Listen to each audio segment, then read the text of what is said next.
Bom dia a todos, mais uma vez, dando continuidade à parte de probabilidade. Agora nós vamos ver aqui uma outra situação de cálculo de probabilidades, que é quando a gente associa eventos independentes. Como o nome já está mencionando, existe aí uma independência entre dois eventos quaisquer, ou mais. A gente vai ver isso, tá? Então, inicialmente, para a gente entender a ideia, sejam dois eventos A e B quaisquer, nós vamos classificá-los como independentes se a probabilidade de A dado B for igual à probabilidade de A. Como assim, professor? Isso indica necessariamente que a ocorrência do meu A não afeta a probabilidade do meu B, certo? Ou seja, vai ser o mesmo valor. Então, assim, usando esse, já a gente vai ver um exemplo de como isso acontece na prática, tá? Que aí facilita mais ainda o nosso entendimento. Mas se eu tenho uma independência de eventos, se A independe de B, naturalmente a probabilidade de B acontecer ela é maior do que zero, ou seja, A existe, então o contrário também é verdade. A probabilidade de B vai ser independente da probabilidade de A. Certo? Não vão confundindo aí os termos, que por vezes a gente acaba confundindo, né? A gente viu na parte anterior que P de A dado B é diferente de P de B dado A. Então a gente está vendo aqui que se A independe de B, B independe de A. Então não confundam aí essas informações, tá bom? Na realidade, pessoalmente, eu acho essa parte aqui até mais fácil do que a probabilidade condicional. A gente vai já ver por quê. E aí a gente tem essas continhas, né, essa justificativa. Notem aqui em cima que a gente tem o inverso. Ó. Eu tenho P de A dado B igual a P de A. Aqui já é o contrário. P de B dado A, se você olhar lá para o final, isso aqui já dá P de B. Então, primeiro, P de B dado A, nós vimos lá pela definição na parte de probabilidade condicional, que P de A inter B sobre P de A, né? P de A inter B, eu posso escrever isso usando essa fórmula, P de B, que multiplica P de A dado B. Observem que aqui a gente tem uma inversão dessas informações. Só que da definição que a gente acabou de ver aqui em cima, P de A dado B vale P de A, no caso de termos eventos independentes, tá? Então eu tenho P de B, que multiplica P de A, e eu faço o cancelamento de P de A aqui com P de A de baixo. Sobrou apenas o P de B. Então aqui a gente teria uma espécie de justificativa matemática, só para a gente entender por que é dessa forma, mas basicamente a ideia da parte de independência de eventos é que um não afeta a probabilidade do outro acontecer, certo? Se a gente fosse, por exemplo, fazendo aqui um rápido comentário, trabalhar lá naquele diagrama de Venn, é como se eu tivesse elementos disjuntos, tivesse o A separado do B, certo? Bem, assim, se A independe de B, eu consigo escrever isso dessa forma.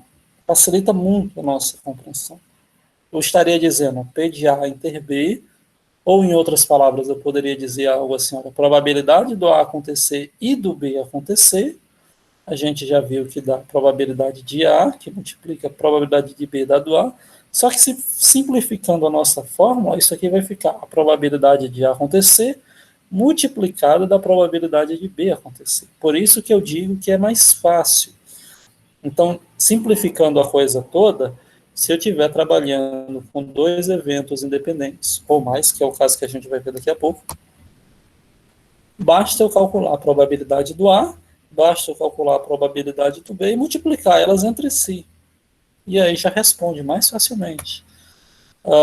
Que é aquilo que eu havia mencionado, dois eventos A e B são independentes, no caso, só fazer o produto das probabilidades individuais.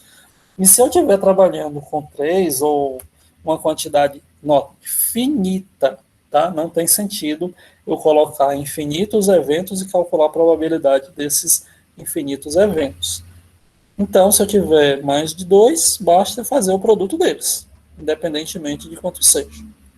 Calculo as probabilidades individuais e faço a multiplicação deles. Simples assim. Ok.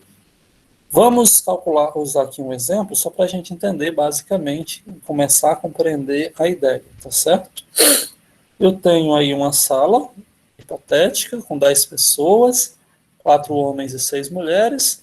Uma mosca de penetra resolveu entrar na sala e pousou numa pessoa. Questão de prova, pergunto no item A. Qual a probabilidade de que ela pouse no homem? Então, olha só, o meu espaço amostral aqui. Deixa eu iniciar aqui um outro novo documento em branco, só para esse nosso exemplo, nosso vídeo. Opa, estou cometendo erros técnicos. Qual a probabilidade de que ela pouse no homem? Bem, quantos homens existem na sala?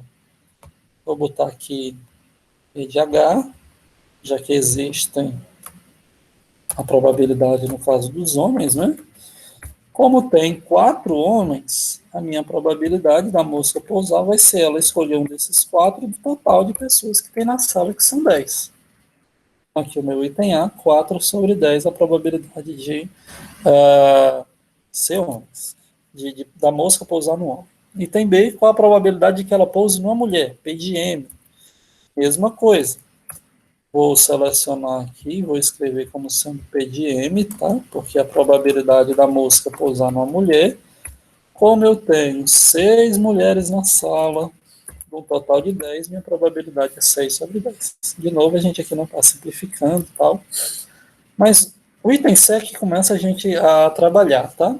H e M são independentes? O que vocês acham? Bem, são. Por quê? Porque, observem o que eu vou falar, tá? O fato da pessoa ser do sexo masculino, ela não pode ser do sexo feminino ao mesmo tempo. Ou ela é um, ou ela é outro.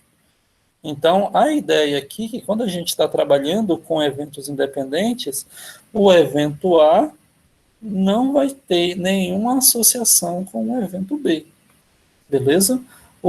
A ideia de calcular a probabilidade aqui do fato de ser homem não interfere no fato de ser a mulher. E o contrário também é verdade. O fato de eu calcular a probabilidade de uma mulher não interfere no fato de eu calcular a probabilidade de ser homem. Portanto, a resposta aqui do item C é que são, sim, eventos independentes. Ok? Bem, vamos aqui a alguns exercícios, só para a gente treinar e entender como é que funciona aqui na prática. Essa parte aqui dos exercícios eu vou continuar gravando também, tá? E aí depois, qualquer coisa, a gente continua nas discussões, se vocês tiverem aí alguma dúvida, tá bom? Nos exercícios, a questão fala assim: a probabilidade de um certo homem sobreviver mais 10 anos a partir de uma certa data é 0,4, e de que sua esposa sobreviva por mais 10 anos a partir da mesma data é 0,5. Qual a probabilidade de que ambos sobreviverem mais 10 anos a partir daquela data?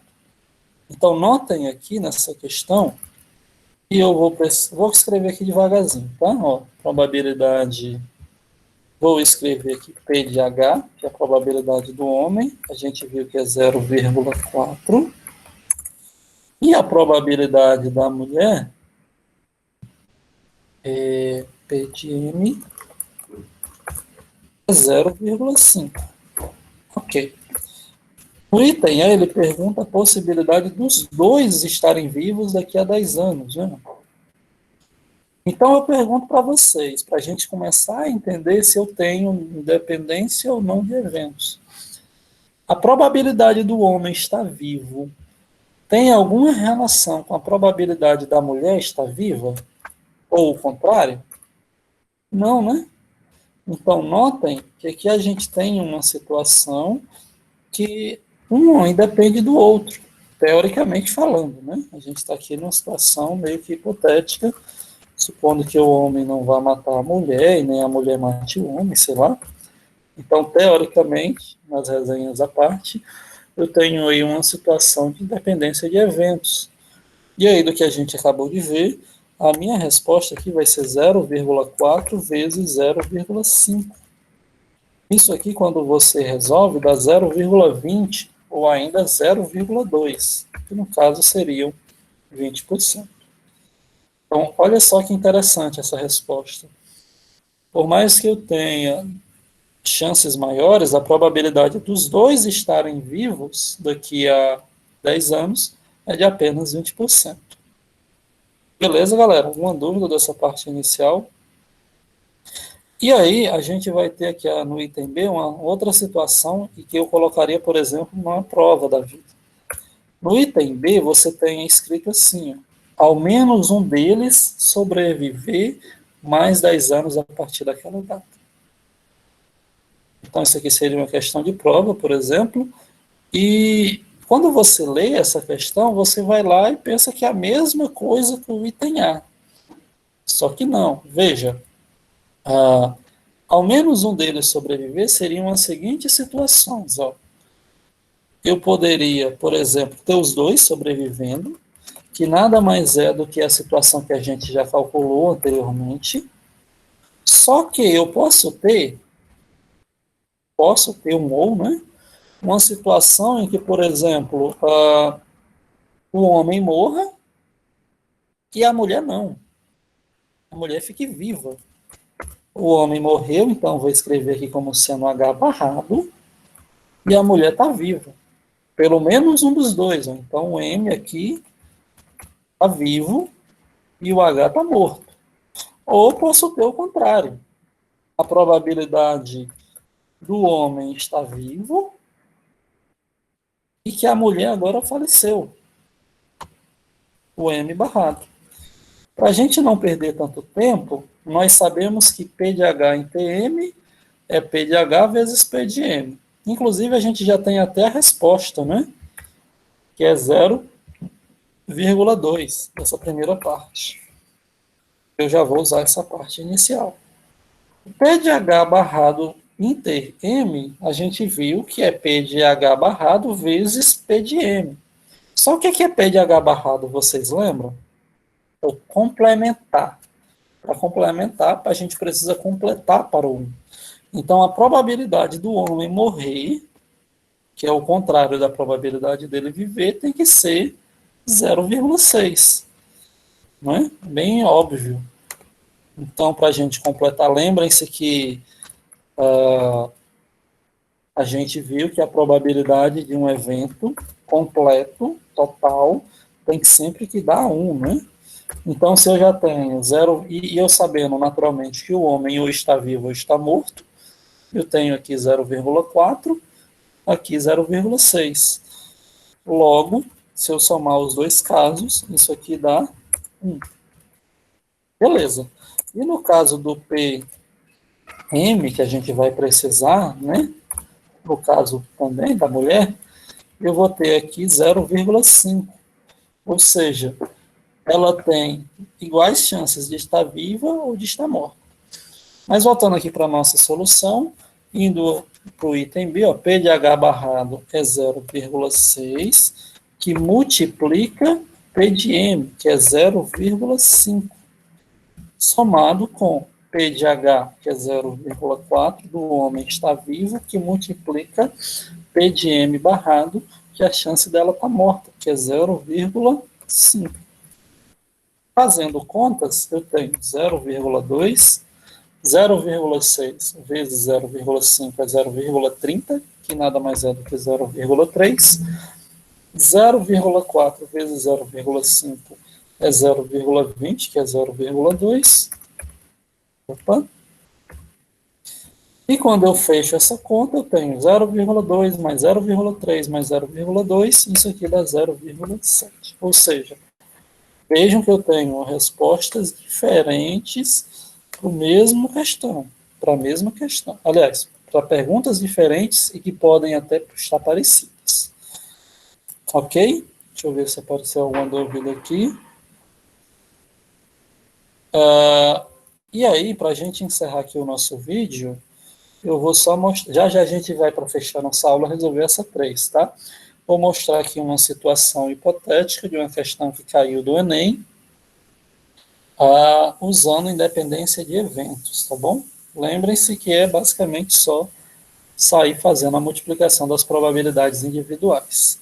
Esse aqui é nosso último slide, eu vou parar aqui a nossa gravação. Deixa eu encerrar aqui.